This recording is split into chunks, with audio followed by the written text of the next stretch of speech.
मित्रों नमस्कार। स्वराज फर्स्ट बिहार के प्लेटफॉर्म पर आप सभी का स्वागत है।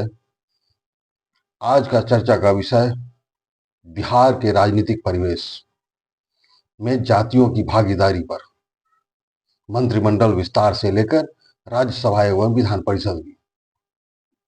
मित्रों, कल ही शाम में मंत्रिमंडल का विस्तार हुआ।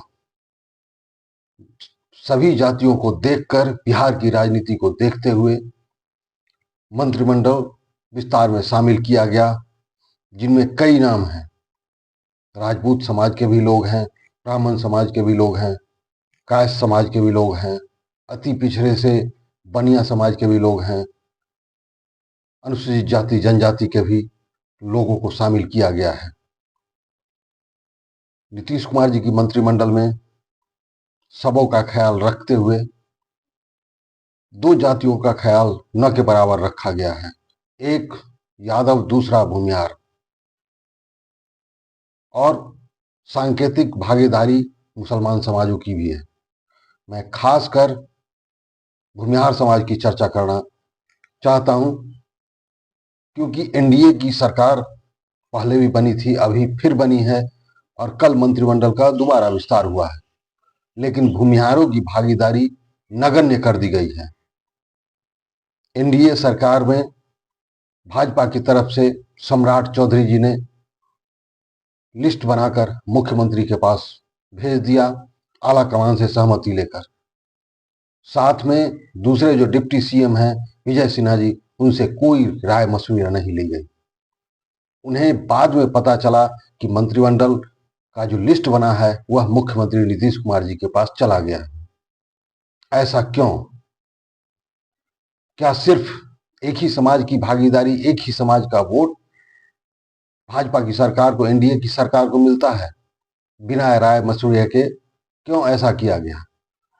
क्या एक आदमी का ही वर्चस्व, एक आदमी की ही निर्देश पर सारा काम होगा? क्या एक आदमी ही पूरे बिहार का प्रतिनिधित्व कर लेंगे?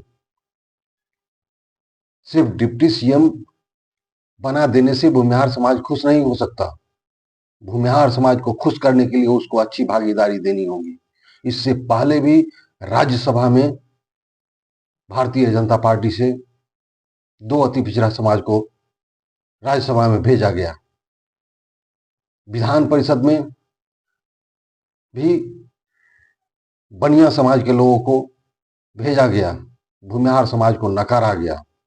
राज्यसभा में एक ब्राह्मण समाज से संजय झा जी को भेजा गया और विधान परिषद में मंगल पांडे जी को भेजा गया। ऐसा क्यों? भूमिहार समाज को बार बार लगातार दुत्कारा जाता है, द्वयम दर्जे का व्यवहार किया जाता है। क्या वोट के मामले में भूमिहार समाज कहीं पीछे है? भागीदारी के मामले में अगर भूमिहार समाज पीछे नहीं है तो फिर ऐसा क्यों? देखना होगा आने वाले समय में लोकसभा चुनाव में भी भूमिहारों की क्या भागीदारी होती है, क्योंकि 2024 का लोकसभा चुनाव अहम है। एनडीए की सरकार को पूरी तरह से सोचना होगा। सवर्णों की भागीदारी में भूमिहारों की भागीदारी अग्रणी होनी चाहिए। अगर ऐसा नहीं हुआ तो आने वाले समय में कई सीटें भी कम सकती है। मैं उन सीटों का भी दूसरे एपिसोड में चर्चा करूंगा कि कौन कौन सी सीटें कम हो सकती है। कुछ जगहों पर एनडीए सरकार के सांसद, जो 39 सांसद हैं, उनका क्षेत्र में भारी विरोध है। एक क्षेत्र नहीं, कई क्षेत्र। मैं इसलिए आज चर्चा करने के लिए बैठा हूं भूमिहारों के लिए, सवर्ण समाजों के लिए, कि जब भी श्री राम का नारा देने की बारी आती है तो सबसे अग्रणी भूमिका भूमिहार समाज लगाते हैं। जब भी मोदी जी की बारी आती है तो मोदी मोदी भूमिहार समाज के लोग नारा लगाते हैं और वोट देने और दिलाने में बहुत बड़ी भूमिका होती है। कई क्षेत्रों में ऐसा देखा गया है कि अगर भूमिहार समाज के लोग नहीं रहे तो वहां स्थिति बद से बदतर हो जाती है। यह सब जानते हुए भी क्या सिर्फ बनिया समाज के लोगों से ही पूरा बिहार चलेगा, पूरा देश चलेगा? यह सोचना होगा और सोचने पर मजबूर होना होगा, क्योंकि एक समाज से राज्य और देश नहीं चलता है, सभी को साथ साधना पड़ता है। और किसी एक नेता की मनमानी से पूरी पार्टी, पूरे गठबंधन को भुगतना पड़ सकता है तो कई नेता।